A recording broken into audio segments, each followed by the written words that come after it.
Cinema ரகசியம் நேயர்களுக்கு வணக்கம். கவியரசர் கண்ணதாசன் அவர்கள் எப்போதுமே தனது வாழ்க்கையில் நடக்கும் இன்ப துன்பங்களை அப்படியே பாடலாக வடிப்பவர்.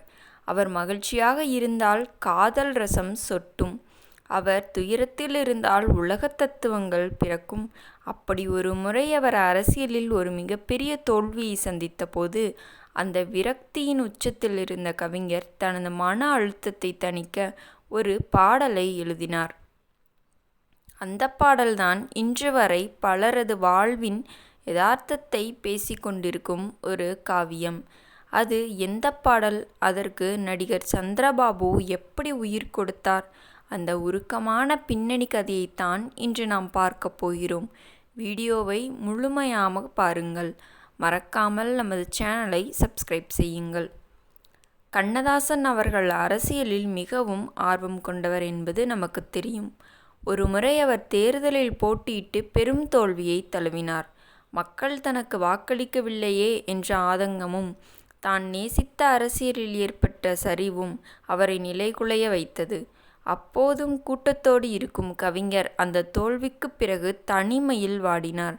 அந்த தனிமை அவருக்குள் இருந்த கவிஞனை தட்டி எழுப்பியது. இந்த உலகம் இப்படித்தான், நாம் எதை நினைத்தாலும் நடப்பது வேறு என்ற தத்துவம் அவருக்குள் உதித்தது.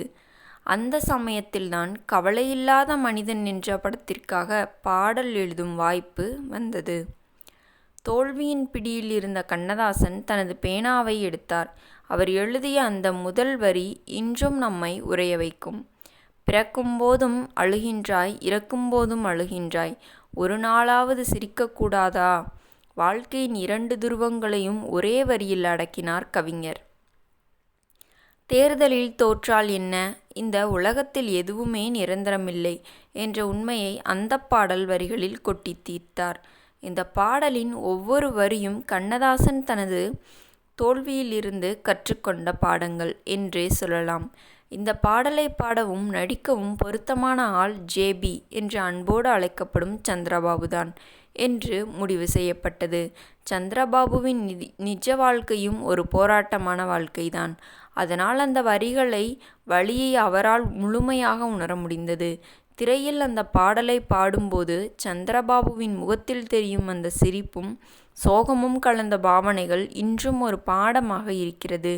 சிரித்து சிரித்து வாழ வேண்டும் என்று சொல்லும் அதே சமயம் மனதிற்குள் இருக்கும் ரணத்தை சந்திரபாபு அச்சல் அப்படியே பிரதிபலித்தார்.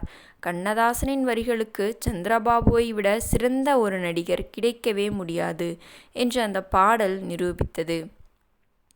தேர்தலில் ஏற்பட்ட ஒரு தோல்வி இன்று உலகெங்கும் உள்ள தோல்வியடைந்த மனிதர்களுக்கு ஒரு மருந்தாக மாறிவிட்டது. கண்ணதாசன் அன்று அழுத அழுகைதான் இன்று ஒரு பாடலாக ஒலித்து கொண்டிருக்கிறது. சந்திரபாபுவின் நடிப்பில் உங்களுக்கு பிடித்த பாடல் எது என்பதை மறக்காமல் கமெண்டில் கமெண்ட் செய்யுங்கள். சினிமா வரலாற்றின் இது போன்ற சுவாரஸ்யமான தகவல்களை தெரிந்து கொள்ள இப்போதே நமது சேனல்களை சப்ஸ்கிரைப் செய்யுங்கள். உங்கள் ஆதரவு தான் எங்கள் பலம். நன்றி, வணக்கம்.